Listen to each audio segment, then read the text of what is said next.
Hello guys, and welcome back to this channel, where today guys, I'll be showing you how to freeze frame in Filmora. So guys, the first thing that you of course need to do is go to Wondershare Filmora and download the application. After that, you need to go and log into the application, but it's not necessary. Now guys, let's see what we actually have in front of us here. So in the top left corner, we have the File, Edit, Tools, View, Export, and Help option. And we also have the Media, Audio, Titles, Transition, Effects, Elements, and Split Screen options. But the Export option is great at the moment because we don't have anything to export.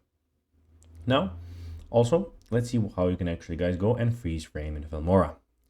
So the first thing that you need to do is go and add a video. So now I'll be adding a sample video just for the sake of this video and dragging it down here to the timeline so that I can do anything that I want with it. Now, let's see how guys you can go and actually go and freeze the frame. So what you need to do when you put your video here, you need to go and click right click on the video. So not here, you need to click right click here.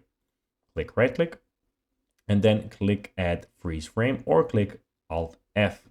And here the frame is frozen.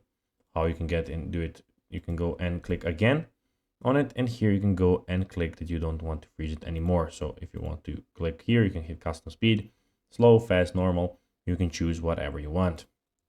So guys, that will be everything for this video. I hope that you found this video informative and entertaining guys. If you did, don't forget to like this video, share it, subscribe to the channel, and put the notifications on, as guys this really helps us grow our channel.